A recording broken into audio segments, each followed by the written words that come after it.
Hi everyone. तो आज हम सीखेंगे SEO की टेक्निक्स। SEO यानी कि सर्च इंजन ऑप्टिमाइजेशन की टेक्निक्स। आपने काफ़ी सारे ब्लॉग्स लिखे होंगे और आपने पूरी कोशिश की होगी कि आपका ब्लॉग एक यूनिक हो, बाकियों से डिफरेंट हो, जिससे वो आसानी से गूगल पर रैंक कर सके। लेकिन उसके बाद भी आपका लिखा हुआ ब्लॉग गूगल पर रैंक नहीं कर पाया। तो वो कौन कौन से तरीके हैं जिनसे आपका ब्लॉग बहुत आसानी से गूगल पर रैंक कर जाएगा। तो आज इन्हीं सब चीज़ों के बारे में हम सीखेंगे। अपार्ट फ्रॉम दिस, जो प्राइमरी चीज़ें रहेंगी जिन पर हमारा मेन फोकस रहेगा वो होगा हेडिंग, परमालिंक, कीवर्ड रिसर्च और डिस्क्रिप्शन। मैं आपको ये बता दूं कि आपका कंटेंट भले ही ज़्यादा अच्छा या ज़्यादा यूनिक ना हो, लेकिन अगर आपकी हेडिंग अच्छी है, परमालिंक अच्छा है, कीवर्ड रिसर्च आपने बहुत अच्छे से की है और कीवर्ड सिलेक्शन भी अच्छा है, और स्लग और डिस्क्रिप्शन में उसको बहुत ही अच्छे तरीके से सेंटेंस वाइज बना करके आपने प्रॉपर तरीके से उसे सेट किया हुआ है, एक बहुत ही अच्छे सेंटेंस में उसको लिखा हुआ है, तो ये बहुत ज़्यादा हेल्प करता है आपके ब्लॉग को रैंक होने में। तो फटाफट से स्क्रीन की तरफ चलते हैं और शुरू करते हैं। मैक्सिमम टाइम ये देखा गया है कि जो कंटेंट आप रैंक कराना चाहते हैं, गूगल की पहली रिक्वायरमेंट ये होती है कि वो कंटेंट यूनिक होना चाहिए। लेकिन उस सिचुएशन में आप क्या करेंगे जब आपको एक प्री रिटन फॉर्मेट को रैंक कराना है। प्री रिटन फॉर्मेट जैसे कि कानून, लॉ, जैसा कानून लिखा गया है, कानून ठीक वैसा ही है। इसमें आप अपनी मर्जी से उसे यूनिक करने के लिए उसमें कोई भी चेंजेस नहीं कर सकते। ऐसे में चैलेंज ये आता है कि जब आप कंटेंट के अंदर कोई चेंज ही नहीं कर सकते तो यूनिक कैसे होगा, और अगर वो यूनिक नहीं है तो सेम वैसा ही कंटेंट पहले से ही बाकी वेबसाइट्स पे अवेलेबल है, तो आपका कंटेंट रैंक कैसे करेगा और क्यों करेगा। तो सेम इसी टॉपिक पर आज बात करेंगे। तो सबसे पहले चलते हैं वर्डप्रेस पर। ये जो इंटरफेस आप अभी देख रहे हैं ये है वर्डप्रेस का इंटरफेस। मुझे वर्डप्रेस पर काम करने की बहुत ज़्यादा आदत है, इसलिए मुझे ये काफ़ी फ्रेंडली इंटरफेस लगता है। तो मैं ब्लॉगर यूज़ नहीं करता। आप चाहें तो आप ब्लॉगर भी यूज़ कर सकते हैं। सेम तरीके की ट्रिक्स, सेम तरीके का कंटेंट आप वहाँ भी इस्तेमाल कर सकते हैं। सबसे पहले जो हमारा हेडिंग है, जैसे कि CRPC 340 एप्लीकेशन फॉर्मेट, ये हमारी हेडिंग रहेगी। परमालिंक में भी हम सेम ही कीवर्ड यूज़ करेंगे ताकि कोई इस पर्टिकुलर कंटेंट या इस पर्टिकुलर कीवर्ड को सर्च करें तो हमारे इंटरनेट पे रैंक होने की पॉसिबिलिटी और ज़्यादा बढ़ जाए। ये कंटेंट एक प्री रिटन कंटेंट है, आप इसे कॉपीड कंटेंट भी कह सकते हैं, क्योंकि ये कानून से संबंधित है, ये लॉ, इंडियन लॉ से संबंधित है। तो ये पूरा का पूरा सेम है, हमने इसमें कुछ नहीं किया है। हाँ, हमने कहीं कहीं पे हेडिंग 1 यूज़ करी है, कहीं कहीं पे हमने काफ़ी सारे लेटर को बोल्ड किया है, जो भी चीज़ें डिस्क्रिप्टिव थी उन सभी को बोल्ड और अंडरलाइन किया हुआ है। तो ओवरऑल अगर आप ऊपर से लेके नीचे तक सारी चीज़ों को देखेंगे तो कंटेंट ये वैसा ही है जैसे कि किसी भी कंट्री के, किसी भी देश के लॉ में चीज़ें मेंशन होती हैं। इसलिए इस पर्टिकुलर कंटेंट में कुछ ज़्यादा चेंजेस नहीं कर सकते। हाँ, फॉन्ट आप चेंज कर सकते हैं, बोल्ड कर सकते हैं, सिर्फ इतना। बट इसे मैं अपनी मर्जी से या किसी भी तरीके से इसे मॉडिफाई नहीं कर सकता। अगर मैं इसे मॉडिफाई कर दूंगा तो हाईली पॉसिबिलिटी है कि जो भी इसका रीडर होगा, जो भी इसे पढ़ रहा होगा, उस तक एक गलत इन्फॉर्मेशन पहुंचेगी, यानी कि कानून की जानकारी उसके पास गलत पहुंचेगी। तो इसीलिए इसमें कोई चेंजेस नहीं करेंगे। जो चेंजेस होंगे वो बॉटम में होंगे। जैसे कि इसे स्क्रॉल डाउन करते हैं, ये जो प्लगइन हम यूज कर रहे हैं ये है योस्ट SEO, फोकस की phrase, format of application under section 340 CRPC। ये भी एक कीवर्ड है जो कि हमने कीवर्ड रिसर्च के टाइम पे हमें पता लगा कि ये कीवर्ड एक हाईली डिमांड कीवर्ड है। कीवर्ड रिसर्च के लिए आप स्पाइफी यूज़ कर सकते हैं, सेमरश का टूल यूज़ कर सकते हैं, और गूगल का खुद का इनबिल्ट गूगल कीवर्ड प्लानर भी यूज़ कर सकते हैं, वो भी काफ़ी एक्यूरेट रिजल्ट देता है। Apart from this, mobile phone में जो प्रीव्यू होगा इसका वो कुछ ऐसा होगा, और डेस्कटॉप पे जो इसका प्रीव्यू होगा वो कुछ ऐसा होगा। तो इसे मोबाइल ब्राउज़र पे रहने देते हैं। SEO टाइटल और स्लग एक बहुत इंपॉर्टेंट है। It's just like permalink, CRPC 340 application format. और नेक्स्ट हमारा टॉपिक है Meta description. A template for perjury application under section CRPC 340 for punishing wife. CRPC 340 application format. Use it against your wife in the court. ये जो content हमने यहाँ पे लिखा हुआ है, ये कंटेंट काफ़ी सारे कीवर्ड का कंपाइलेशन है।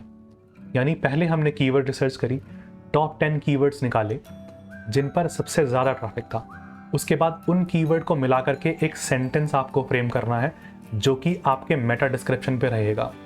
आप ये चीज़ किसी भी ब्लॉग में इम्प्लीमेंट कर सकते हैं। It could be a money related blog, it could be investment related blog, और वो ब्लॉग ट्रांसपोर्ट से रिलेटेड हो सकता है, टूरिज्म से रिलेटेड हो सकता है, किसी भी चीज़ से। फिलहाल ये ब्लॉग जो हम लिख रहे हैं वो लॉ से रिलेटेड है। आपको एक अच्छा सा सेंटेंस फॉर्म करना है।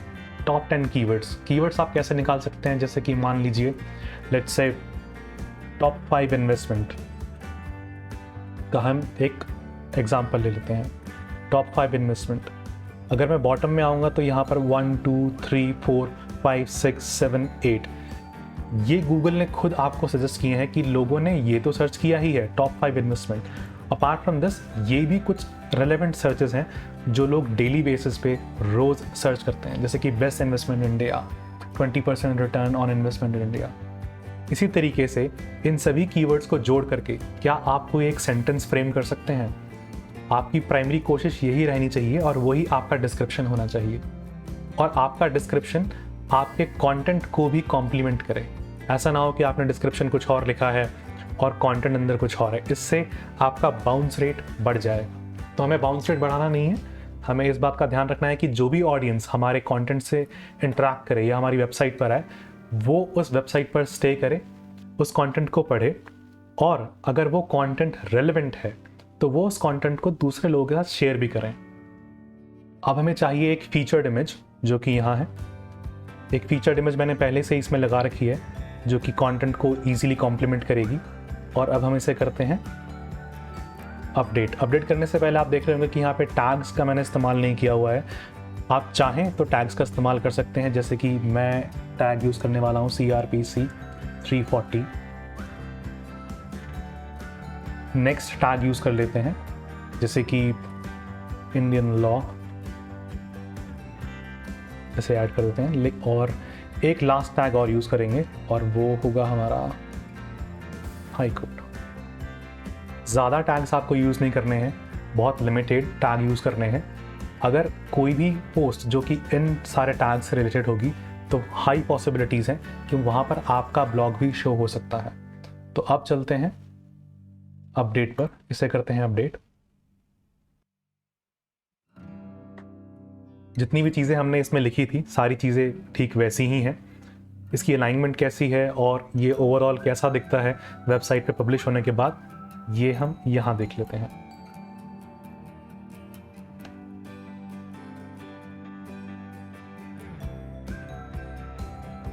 आप चाहे तो इनकॉग्निटो मोड में भी इसे ट्राई कर सकते हैं।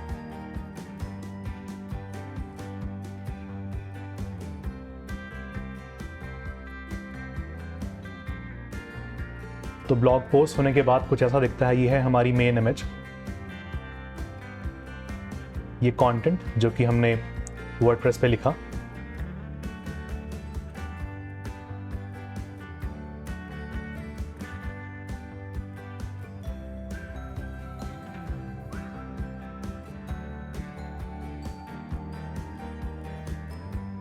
अब इतने सारे एफर्ट डालने के बाद क्या हमारा कंटेंट रैंक हुआ है?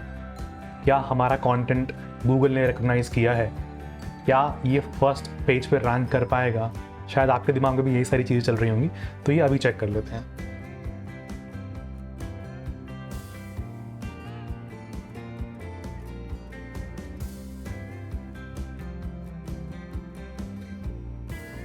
ये हमारा कीवर्ड है CRPC 340 एप्लीकेशन टेम्पलेट, और हमारा जो ब्लॉग है वो रैंक कर रहा है 2nd नंबर पर।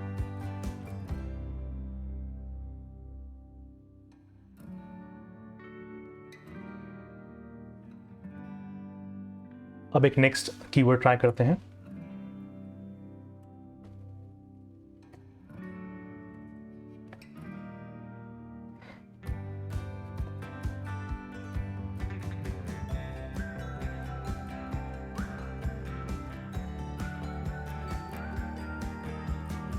इस बार हमने कीवर्ड चेंज किया है और फिर भी हमारा जो ब्लॉग है वो गूगल के फर्स्ट पेज पर 2nd नंबर पर रैंक हुआ है। ये वो ब्लॉग है जो हमने अभी अभी लिखा है लाइव, ठीक आपके सामने कुछ देर पहले, और ये पेज 1 पर रैंक कर रहा है और इसकी जो पोजीशन है वो है नंबर 3। सेम इसी तरीके से यही सारे टेक्निक यूज़ करके, जो कि बहुत कोई साई-फाई कोई रॉकेट साइंस नहीं है, बहुत ईजी है, आप खुद चाहें तो ये सारी चीज़ें इम्प्लीमेंट कर सकते हैं। कीवर्ड रिसर्च माइट भी एक ऐसी चीज़ हो सकती है जो आपको लगे कि हाँ थोड़ा सा टफ है, सेंटेंस फ्रेमिंग थोड़ी सी टफ है, बट इन केस आपको मुझसे कोई भी असिस्टेंस चाहिए हो, आप कमेंट सेक्शन में पूछ सकते हैं। मैं पूरी कोशिश करूँगा आपके सवालों के जवाब देने की। आई होप जो वीडियो ये हमने क्रिएट किया रैंकिंग से रिलेटेड, एसईओ से रिलेटेड, वो आपको समझ आ गया होगा। इन केस कुछ भी समझ में नहीं आया है, प्लीज़ कमेंट सेक्शन में पूछिए, मैं उसके ऊपर एक नया वीडियो बनाऊंगा या जवाब देने की कोशिश ज़रूर करूंगा। Thank you so much, thank you for watching.